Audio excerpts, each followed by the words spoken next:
જેમાં court marriage ન કરે તો યુવકે યુવતીને ગળું કાપી હત્યાની ધમકી આપી। 22 વર્ષીય યુવતીને સોશિયલ મીડિયામાં મિત્રતા ભારે પડી। યુવકે ફોટો વાયરલ કરવાની પણ ધમકી આપી છે। આરોપી જતીન ગજીરાએ કહ્યું કે હું ફેનિલનો ભાઈ જ છું। ચોક બજાર પોલીસે આરોપી જતીનની ધરપકડ કરી લીધી છે।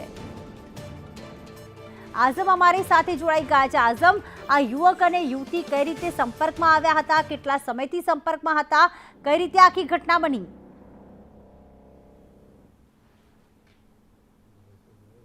પ્રીતિ, ટીવી સ્ક્રીન પર દેખાઈ રહ્યો છે આરોપી જતીન કિશોર ગજેરા છે અને એ સુરત ગ્રામ્ય પોલીસની હદમાં આવેલા કામરેજ સ્થિત જે ખોલવડ ગામ છે ત્યાં રહે છે અને આ બંને યુવક યુવતી જે એકબીજાના સંપર્કમાં સોશિયલ મીડિયાથી આવ્યા હતા, ખાસ કરીને ઇન્સ્ટાગ્રામ અને વોટ્સઅપથી એકબીજા સાથે વાર્તાલાપ કરતા હતા।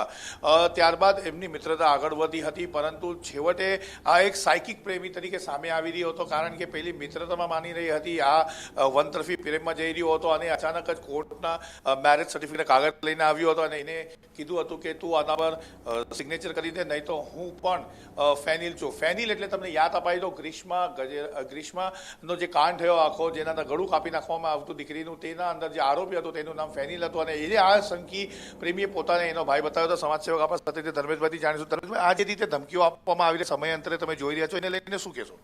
ખૂબ ગંભીર બાબત છે। જે રીતે ગ્રીષ્મા કાંડ બનેલો અને ફેનિલને જે રીતના સજા થવી જોઈએ એ થઈ નથી। ગૃહમંત્રીએ પણ કીધેલું કે 3 મહિનાની અંદર એનું રિઝલ્ટ લાવશું, પરંતુ આજે 1.5 વર્ષ થઈ ગયું, હજી સુધી ફેનિલ નામની વસ્તુનું કંઈ જ થયું નથી। એટલે ફેનિલની જે વિચારધારા છે એ અમુક જે લોકોની અંદર ઘૂસી ગયેલી છે ને, આવા સાયકો લોકો છે એ જે રીતનું વર્તન કરી રહ્યા છે, ખાસ કરીને કોર્ટ મેરેજના ફોર્મની અંદર સાઇન કરવા માટેની ધમકીઓ આપે, અતિ ગંભીર છે।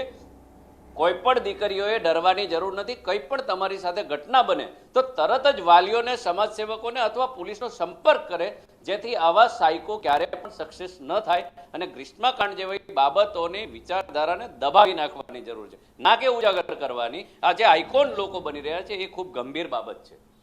વાત એકદમ સાચી છે અને વાલીઓએ પણ ધ્યાન રાખવાનું છે અને સમયાંતરે પોતાના ઘરના અંદર રહેલી દીકરીને પૂછતા રહેવાનું હોય છે કે કોઈ તકલીફ છે કે નથી, કારણ કે આવી ઘટનાઓ કરુણ અંજામ લેતી હોય છે। આ ઘટનામાં તો એવું કશું થયું નથી અને આરોપીને ચોક બજાર પોલીસે ગણતરીના કલાકોમાં પકડી પાડ્યો છે। આભાર આઝમ તમામ વિગતો માટે।